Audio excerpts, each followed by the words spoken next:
பங்களாதேஷ் பிரதமரான ஷேக் ஹசீனா சீனாவுக்கு போயிட்டு ஏன்பா பாதியிலே திரும்பிட்டாங்க? அவங்களோட விசிட்டை ஃபுல்லாக கம்ப்ளீட் பண்ணாமல் போனதுக்கு என்ன காரணம்? இப்படி தாங்க உலக அரங்கில் இதை பற்றி நிறைய நியூஸ் போய்கிட்டு இருக்கு. இன்றைக்கி நம்ம வீடியோவில் இதை பற்றி தான் பார்க்க போகிறோம்.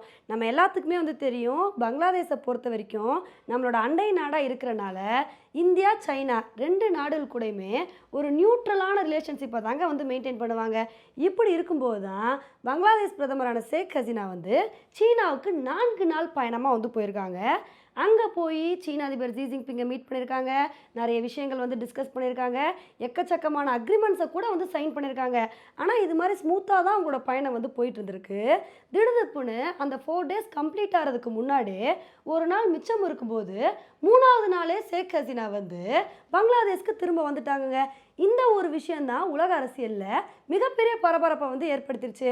ஏன்னா இப்போ ஒரு பிரதமர் இன்னொரு நாட்டுக்கு பயணம் போகிறாங்க அப்படின்னா அந்த விசிட் ஃபுல்லாக கம்ப்ளீட் ஆனவனே தான் அவங்களோட நாடுக்கு திரும்புவாங்க. திடுதுப்புன்னு ஏன் இந்த விசிட்டை கம்ப்ளீட் பண்ணுறதுக்குள்ளே திரும்பிட்டாங்க? இதுக்கு என்ன காரணம் அப்படின்றதான் எல்லார் மனசுலையுமே கேள்விகள் ஓடிட்டு இருந்துச்சு. இப்படி இருக்கும்போது தான் ஒரு சில நியூஸில் என்ன ரீசன் வந்துச்சுன்னா, இந்த விஷயத்துக்கு வேற ஒன்றும் காரணம் இல்லைப்பா, ஷேக் ஹசீனாவோட பொண்ணுக்கு ரொம்பவே உடம்பு சரியில்லாமல் போயிருக்கு. இதனால அவங்க உடனே அவங்களோட பொண்ணை பார்க்கணும்னு நினச்சிருக்காங்க. அதனால தான் அவங்க சைனாலேருந்து திடுதுப்புன்னு அந்த விசிட்டை கம்ப்ளீட் பண்ணுறதுக்கு முன்னாடியே கிளம்பி போயிருக்காங்க. அவங்களோட பொண்ணுக்கு உடம்பு சரியில்லாததான் காரணம்னு சொல்லி நிறைய இடத்துல இதை ரீசனாக சொல்ல ஆரம்பிச்சிட்டாங்க. ஆனால் இந்த ஒரு ரீசனை கேட்கும்போது நமக்கு என்ன நம்புகிற மாதிரியா இருக்குது? இதுக்கு பின்னாடி வேற ஏதோ காரணம் இருக்கிற மாதிரி தெரியுதுல. ஆமாங்க, இதுக்கு பின்னாடி வேற ஒரு ரீசன் தான் வந்திருக்கு. என்னன்னா, ஷேக் ஹசீனா சைனாவுக்கு முக்கியமாக பயணம் பண்ணதுக்கான ரீசன் என்னன்னா, சைனா கிட்ட பங்களாதேஷ் லோன் கேட்டிருக்காங்க. பங்களாதேஷோட ஃபினான்சியல் பொசிஷன் எந்த அளவுக்கு மோசமாக இருக்குன்னு சொல்லிட்டு நமக்கே தெரியும். இதனால தான் கோவிட் காலகட்டத்திலேருந்து இப்போ வரைக்கும் நம்ம இந்தியா பங்களாதேஷ்க்கு என்ன மாதிரி ஹெல்ப் பண்ண முடியுமோ அவ்வளோ தூரம் நம்ம உதவி பண்ணிட்டு இருந்திருக்கோம். இப்படி இருக்கும்போது பங்களாதேஷ் சைனா கிட்ட $5 பில்லியன் லோன் கேட்டிருக்காங்க. இந்த ஒரு விஷயத்துக்கும் சைனாவும் சரி லோன் தானே நாங்கள் கொடுக்குறோம் அப்படின்னு சொல்லியிருக்காங்க. இதனால தான் பங்களாதேஷ் பிரைம் மினிஸ்டரான ஷேக் ஹசீனா இந்த ஒரு லோன் அப்ரூவ் பண்ணுறதுக்காண்டி பங்களாதேஷில் இருந்து சீனாவுக்கு கிளம்பி போயிருக்காங்க. ஆனால் அங்கே போய் மற்ற அக்ரிமெண்ட்ஸ்லாம் சைன் பண்ணாங்க. இந்த லோனை பற்றி பேசுவாங்கன்னு பார்த்தா எதுவுமே சீனா பேசவே இல்லையா. இது மாதிரி லோன் கேட்டதுக்கு சீனா தரப்புலேருந்து என்ன சொன்னதாக தகவல் வருதுன்னா, 5 பில்லியன்லாம் எங்களால் முடியாதுப்பா, 100 பில்லியன் வேணால் நாங்கள் கடன் தரோம், அதை வேணால் வாங்கிக்கோங்க அப்படின்னு சொல்லிட்டு சீனா சொல்லியிருக்காங்க.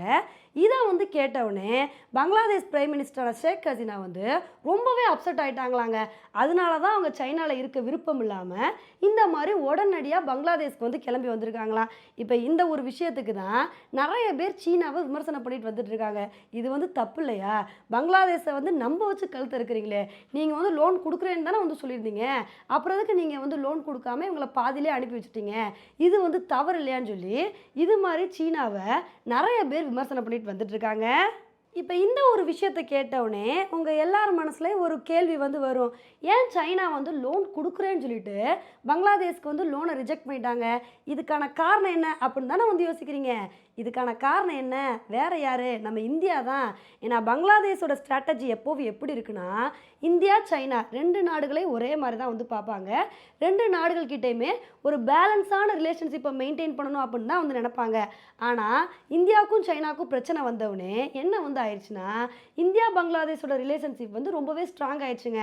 ஏன்னா கோவிட் காலத்தில் சைனா பங்களாதேஷ்க்கு ஹெல்ப் பண்ணாங்களோ இல்லையோ, நம்ம இந்தியா பங்களாதேஷ்க்கு நம்மளால் முடிஞ்ச அளவுக்கு உதவிகளை பண்ணோம்.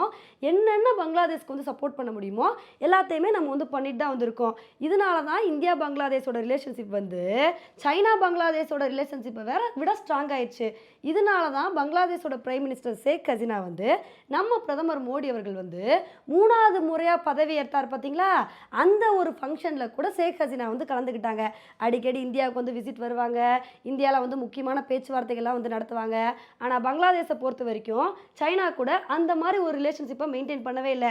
கிட்டத்தட்ட பங்களாதேஷோட பிரைம் மினிஸ்டர் ஷேக் ஹசீனா சைனாவுக்கு போய் ரொம்ப வருஷங்கள் ஆச்சு அப்படின்னு சொல்லலாம். பல வருடங்கள் கழிச்சு தான் இப்போ சைனாவுக்கு போயிருக்காங்க. ஸோ இந்த மாதிரி இருக்கும்போது சைனா என்ன நினச்சி பார்த்துருப்பாங்க, நம்ம ஒருத்தவங்களுக்கு கடன் கொடுக்குறோம் அப்படின்னா அந்த கடன் யூஸ்ஃபுல்லாக இருக்கணும், நம்ம நம்ம என்ன நினச்சிட்டு இருக்கோம், இந்தியாவோட அண்டை நாடுகள் எல்லாத்தையுமே இந்தியாவுக்கு எதிராக திசை திருப்பணும்னு நினச்சிட்டு இருக்கோம். ஆனால் பங்களாதேஷை பொறுத்த வரைக்கும் இந்தியா கூட நட்பு பாராட்டிட்டு இருக்காங்க. அப்படி இருக்கும்போது அவங்களுக்கு 5 பில்லியன் கடன் கொடுக்குறனால நமக்கு என்ன யூஸு, அதனால இந்த ஒரு கடனை ரிஜெக்ட் பண்ணிடுவோம் அப்படின்னு தான் சைனா வந்து இந்த ஒரு கடனை வந்து ரிஜெக்ட் பண்ணியிருக்காங்க. ஏன்னா சைனாவை பொறுத்த வரைக்கும் எப்பயுமே நம்மளோட அண்டை நாடுகளை வந்து ஆயுதமாக வந்து பயன்படுத்துவாங்க. அவங்களுக்கு வேணுன்ற ஹெல்ப் எல்லாத்தையுமே வந்து பண்ணுவாங்க. சைனாவை பொறுத்த வரைக்கும் இந்த ஸ்ட்ராட்டஜி ஸ்ரீலங்கா, நேபாள், பங்களாதேஷ்னு சொல்லிட்டு நம்மளோட அண்டை நாடுகள் கிட்ட எல்லாத்துக்கிட்டையுமே வந்து ஃபாலோ பண்ணாங்க. அவங்களுக்கு கொடுக்க வேண்டிய உதவிகள் எல்லாத்தையுமே கேட்காம கொடுத்துட்டு இருந்தாங்க. ஆனால் எப்போ நம்மளோட அண்டை நாடுகள் வந்து நம்ம கூட ரிலேஷன்ஷிப்பை தான் மெயின்டைன் பண்ணுவோம், இந்தியா விட்டு விலக மாட்டோம் அப்படின்னு சொல்லிட்டு ப்ரூவ் பண்ணுறாங்களோ அந்த சமயத்தில் சைனா வந்து நம்மளோட அண்டை நாடுகளை வந்து கலட்டி விட்டுருவாங்க. இந்த ஒரு விஷயம் தான் நேபாள் கிட்டே நடந்துச்சு, இலங்கை கிட்டே நடந்துச்சு, இப்போ அடுத்து வந்து பங்களாதேஷ் கிட்ட வந்து நடந்திருக்கு. அதனால் இந்த ஒரு விஷயத்தில் நம்மளோட அண்டை நாடுகள் வந்து கொஞ்சம் கவனமாக வந்து இருக்கணுங்க. ஏன்னா சைனா வந்து அது கொடுக்குறாங்க இது கொடுக்குறாங்கன்னு சொல்லிட்டு அவங்களுக்கு வந்து அவங்க சப்போர்ட் பண்ணாங்கன்னு வச்சுக்கோங்களேன், கடைசியில் அந்த நாடுகள் வந்து அழிவுப்பாதையை தான் நோக்கி போகும். அப்படின்றதுக்கு ஒரு உதாரணம் தான் பாகிஸ்தானு. ஏன்னா பாகிஸ்தானை பொறுத்த வரைக்கும் சைனா எவ்வளவோ ஹெல்ப் பண்ணாங்க. ஆனால் இப்போ பாகிஸ்தானை அம்போன்னு டீலில் வந்து விட்டுட்டாங்க. இதனால தான் பங்களாதேஷ்க்கும் சீனா வந்து ஹெல்ப் பண்ணாமல் வந்து போயிருக்காங்க. இந்த ஒரு விஷயம் வந்து உலக அரசியலில் ஒரு முக்கியமான விஷயமா வந்து பார்க்கப்படுதுங்க. இப்போ இந்த ஒரு விஷயம் மட்டும் இல்லாமல் உலக அரசியலில் இன்னொரு முக்கியமான சம்பவம் வந்து நடந்திருக்குங்க. அசர்பைஜான் பிரசிடெண்ட் வந்து பாகிஸ்தானுக்கு பயணம் வந்து போயிருக்காரு. அவர் பாகிஸ்தானில் போய் இறங்குற வரைக்கும் அவங்கள எந்த அளவுக்கு கிராண்ட் வெல்கம் வந்து பண்ண முடியுமோ அந்தளவுக்கு பாகிஸ்தான் வந்து பயங்கரமாக வரவேற்று அவங்களுக்கு வந்து ஒரு மிகப்பெரிய வரவேற்பை வந்து வெளிப்படுத்தியிருக்காங்க. ஸோ அந்த மாதிரி அசர்பைஜான் பிரசிடெண்ட் பாகிஸ்தானில் போய் இறங்கினவுடனே பாகிஸ்தான் அசர்பைஜான் ரிலேஷன்ஷிப்பை பற்றி அவர் பாட்டுக்கு பேசி தள்ளியிருக்காருங்க. நாங்கள் 2 நாடுகளுமே நட்பு நாடுகளாக இருக்கோம், நட்பு நாடுகள்ன்றதை தாண்டி நாங்கள் 2 பேருமே அண்ணன் தம்பி மாதிரி பழகிட்டு வந்துட்டு இருக்கோம். இந்த ஒரு ரிலேஷன்ஷிப் வந்து இன்னைக்கு நாளைக்கு இல்லாமல் 100 வருடங்களுக்கு இதே மாதிரி தான் கண்டினியூ ஆக போகுது. ஏன்னா எங்களோட ரிலேஷன்ஷிப் வந்து அவ்வளோ தூரம் வந்து ஸ்ட்ராங்காக வந்து இருக்குது. இன்னும் எங்களோட ரிலேஷன்ஷிப்பை ஸ்ட்ராங் ஆக்குறதுக்கு நாங்கள் 2 நாடுகளும் சேர்ந்து பல விஷயத்தை வந்து முயற்சி பண்ண போகிறோம். நாங்கள் 2 பேரும் ட்ரேட் டைஸ் வந்து ஸ்ட்ராங் பண்ண போகிறோம், இன்னும் இன்வெஸ்ட்மெண்ட் வந்து பண்ண போகிறோம்னு சொல்லி இது மாதிரி எங்களோட ரிலேஷன்ஷிப்பை பற்றி பேசிகிட்டே வந்துருந்துருக்காங்க. இது மாதிரி பேசும்போது இவங்க காஷ்மீரை பற்றி பேசாமல் இருப்பாங்களா? அசர்பைஜான் அதிபர் வந்து பாகிஸ்தானுக்கு வந்து காஷ்மீர் விஷயத்தை பற்றி வந்து பேசியிருக்காருங்க. என்ன வந்து சொல்லியிருக்காங்கன்னா, பாகிஸ்தான் அசர்பைஜான் 2 நாடுகளும் ஒருத்தருக்கு ஒருத்தர் மாற்றி மாற்றி சப்போர்ட் பண்ணிக்குவோம். 2 பேரில் யாருக்காவது ஒருத்தருக்கு பிரச்சனை வருது அப்படின்னா கண்டிப்பாக அந்த விஷயத்தில் எங்களால் முடிஞ்ச அளவுக்கு சப்போர்ட் வந்து கொடுப்போம். அது மாதிரி பாகிஸ்தானுக்கு இக்கட்டான சூழ்நிலையில் நாங்கள் வந்து உதவி பண்ணுவோம். குறிப்பாக பாகிஸ்தானுக்கு வந்து காஷ்மீர் பிரச்சனை இருக்குது பார்த்தீங்களா, அந்த பிரச்சனையில் நாங்கள் பாகிஸ்தான் கூட தான் துணை நிற்போம்னு சொல்லி இது மாதிரி தேவையில்லாமல் வந்து பேசியிருக்காருங்க. இதை வந்து கேட்டோடனே நமக்கு கடுப்பாகுமா இல்லையா? காஷ்மீரை பற்றி பேசுறதுக்கு நீங்கள் யார்? அங்கேருந்து வந்து சும்மா பாகிஸ்தானை பற்றி மட்டும் புகழ்ந்துட்டு போகாமல் தேவையில்லாமல் காஷ்மீரை பற்றி ஏன் பேசுனீங்க அப்படின்னு சொல்லி எல்லாருமே அசர்பைஜான் பிரசிடெண்ட்டை பயங்கரமாக விமர்சனம் பண்ணிட்டு வந்துட்டு இருக்காங்க. இவர் இந்த மாதிரி பேசாமல் இருந்தால் தாங்க வந்து அதிசயம். ஏன்னா அர்மீனியாவுக்கும் அசர்பைஜானுக்கும் பிரச்சனை வந்தப்போ நம்ம இந்தியா வந்து அர்மீனியாவுக்கு எக்கச்சக்கமான ஹெல்ப்பை வந்து பண்ணோம். அவங்களுக்கு எந்த அளவுக்கு சப்போர்ட் பண்ண முடியுமோ அந்த அளவுக்கு வந்து சப்போர்ட் பண்ணோம். அதனால் இந்த விஷயத்தில் அவங்களுக்கு வைத்தறிச்சல் இருக்க தானே வந்து செய்யும். அதனால இந்த ஒரு வைத்தறிச்சலை கிடைக்கிற கேப்லலாம் அசர்பைஜான் வந்து கொட்டிக்கிட்டே இருக்காங்க. இந்தியாவுக்கு எதிராக தான் நாங்கள் வந்து இருப்போம், காஷ்மீர் விஷயத்தில் இந்தியா வந்து சும்மா விட மாட்டோம்னு சொல்லி அப்பப்போ இது மாதிரி விஷயங்களை வந்து பேசிட்டு தான் இருக்காங்க. பாகிஸ்தானுக்கு வந்தும் அதே ஒரு விஷயத்தை தாங்க வந்து ரிப்பீட் பண்ணிட்டு இருக்காங்க. அதனால் இந்த மாதிரி விஷயத்தெலாம் நம்ம கண்டுக்க வேண்டிய அவசியமே இல்லை.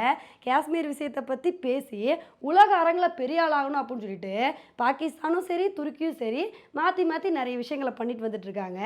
ஓகே ஃப்ரெண்ட்ஸ், இந்த ஒரு விஷயத்தை பற்றி நீங்கள் என்ன நினைக்கிறீங்க அப்படின்றத என்னோட கமெண்ட் செக்ஷனில் வந்து போடுங்க.